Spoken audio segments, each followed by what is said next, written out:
discuss the next dilemma, and my co-chairman, Sergey Petrov, will answer the question, what is better, maximum drug therapy or surgery? Sergey Petrov is a head of glaucoma department of the institution Helmholtz National Research Center of Eye Disease, chairman of the Expert Glaucoma Council at the Association of Ophthalmologists of Russia. Okay, hello everybody, hello ladies and gentlemen, hello everybody who treat glaucoma patient and who loves to treat glaucoma patients.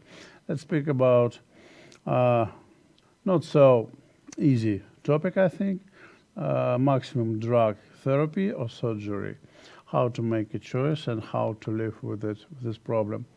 Well, being honestly, in Russia we have such a tradition to begin with the problem, how's better to say, to begin from numbers. And here, sure, the great professor of glaucoma numeric numbers is Dr. Harry Quigley.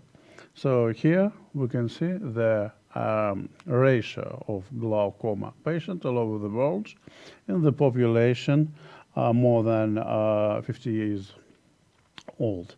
From I have not good correction, but now I see in just 10 years ago, we have glaucoma 2.69%, and in 10 years the percent is higher, 2.86%. That's the idea. We have a primary open-angle glaucoma and primary angle closure. And it's interesting to know that the most part of the primary open-angle glaucoma is situated in the Europe, and sure, the greatest part, 47% of angle closure glaucoma, we have in Asia. Well, probably in this article it's China, surely. I enjoy very much the ARIS of the American Academy of Ophthalmology, and so we can see the amount of glaucoma patient by the type. This black, I don't know, it's black or gray here, ring, I think black. It's primary open-angle glaucoma, and another little one is pseudo-exfoliative glaucoma or exfoliative glaucoma and pigmentary form. I must be honest today with you that I don't know why, but in Russia we have all these kinds of glaucoma, pigmentary, exfoliative, and primary open-angle glaucoma. We call it the whole primary open-angle glaucoma. So I think that it's incorrect. I'm not the only one in this opinion, and probably year by year, step by step, we can change we must change this classification as it is in Europe and America. But then from this slide we can take the nice information that in fact we have a big problem with primary open-angle glaucoma. When I work about the evolution of treatment glaucoma, I found that it was step by step. You see, surgery, then medical treatment. Surgery, medical treatment, and just until the prostaglandins, it's these two facts just changed one by one. The first one is surgery era of paracentesis and iridectomy. Then, after 12 years, it's also interesting, pilocarpine was found, and then again 20 years of surgery. Iridonclasis, cyclodialis, and sure you know, corneoscleral trepanation. Then again myotics, synthetic myotics, and the leader of the surgery, gold standard, trabeculectomy. Here I enjoy this slide very much, and it's our great friend John Tucson. and he took this theme from the one of the edition of European Glaucoma Guidelines.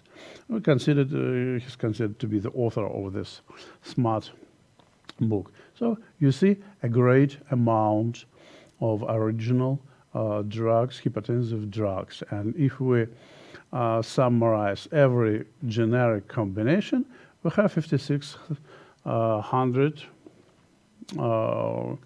combination. That's interesting. I remember the lecture by Rupert Bourne from Cambridge, and he said that there are 3 reasons why do people go blind from glaucoma. Undiagnosed. There were today several words about problems with diagnostic glaucoma, but I think that the most interesting and the most important fact of blindness of our patients is inappropriate treatment. So let's speak about it for some time. When we study treatment to treat any patient with glaucoma, usually we begin from the medical treatment. But we have a target, we have an aim of our treatment. It's considered glaucoma, European Glaucoma Guidelines. It's a target IOP. The next, my favorite book, by the way, one of the authors is Tarak Sharavi. I think that we'll see him today. He's the author of the book that concern everything about the surgery of glaucoma and how to analyze the result. There we have a special set of numbers of the IOP connected with the stage. Early stage, you see, moderate and advanced. 18, 15, and 12 millimeters mercury. But a little up from these numbers, you can see the Russian normal target IOP, and the numbers are different. Really, it's not well, it's a little bit problem. So the classic patient management algorithm, we start our treatment, initial treatment, usually from medical treatment. Then if we have some problems, we can choose laser, SLT, and then, as I say, big surgery.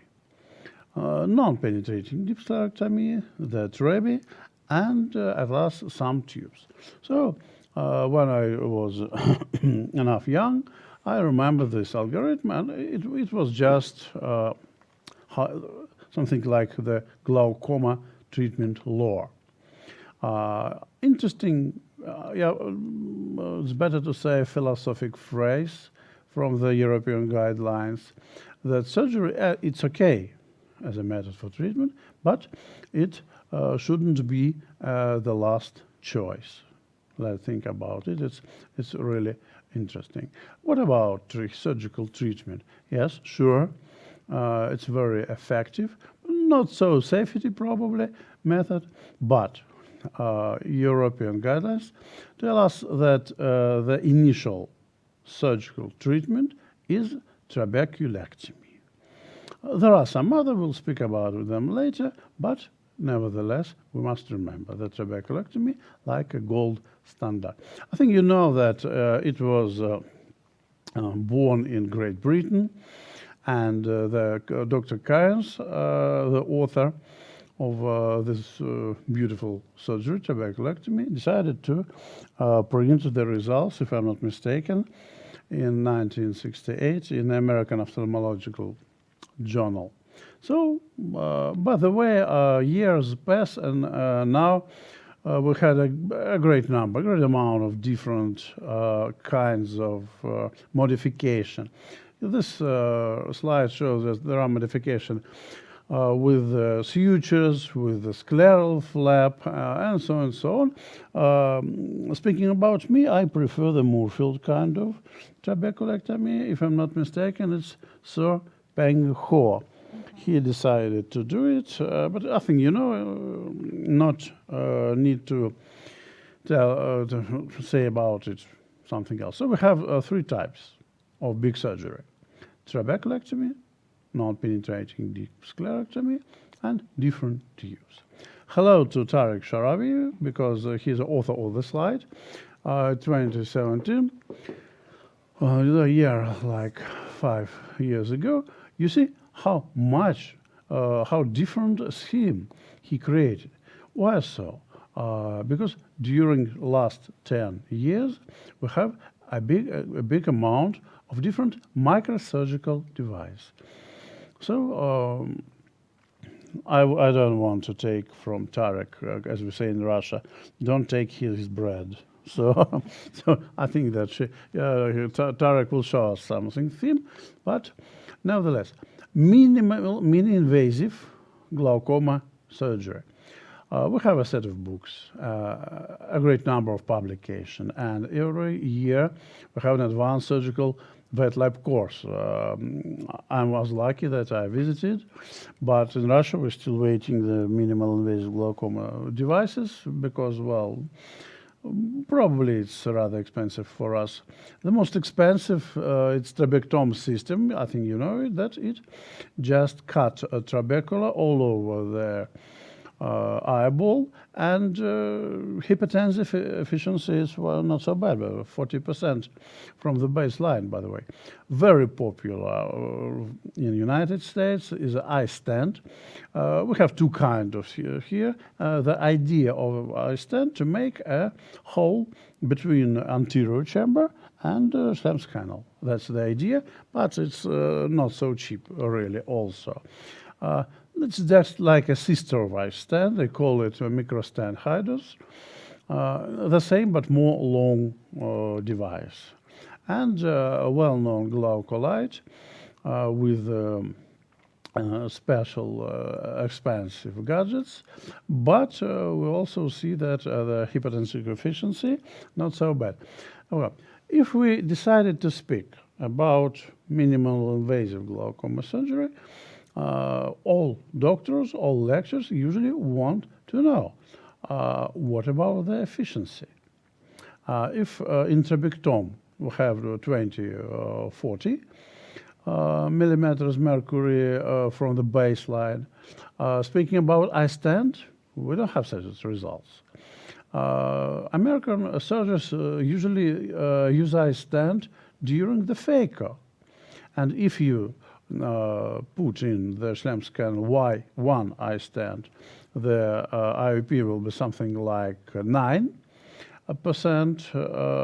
from the baseline. When we use 2 eye stent during one surgery, it will be like 27%. 20% for hydros and 40% glaucolite. So look at the right part of the slide, latanoprost.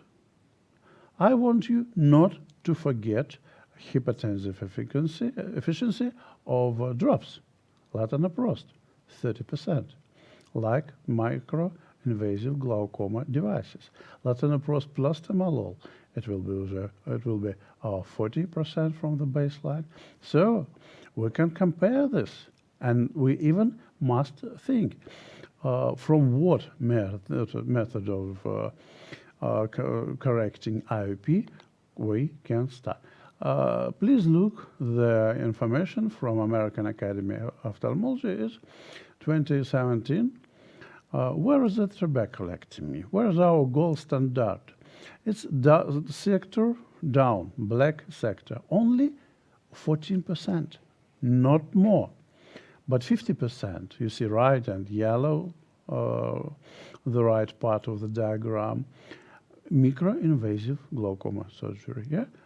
So the idea is those doctors who can use in their everyday practice the micro-invasive systems, they enjoy it very much, and then do not do any trabeculectomy. Why are you afraid to start with the surgery? It was a nice work from nice publication from United Kingdom. 30% said that we are afraid of safety of the surgery. And then in this article also, they were asked, okay, if we guarantee you safety and efficacy of the surgery, how about to start from the surgery? Okay, said more than 80%. So this is at the end. I will discuss with you the places of different treatment methods. The classical one, medical treatment, laser, big surgery. But if we again open the terminology and guidelines for glaucoma, they say that SLT is the good, quite right, initial treatment. So if you want to start from laser tuberculoplasty, you can do it. So we have already two official methods for initial treatment: medical treatment and laser. And then we have a minimal invasive glaucoma surgery. Some doctors use it just after laser, after medical treatment. But as we see in American information, minimal invasive glaucoma surgery can be method for initial treatment also.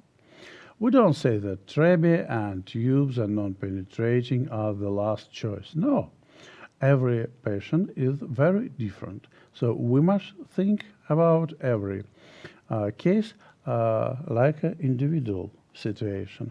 But the modern algorithm, as you see, is changing from step to step. Thanks for attention.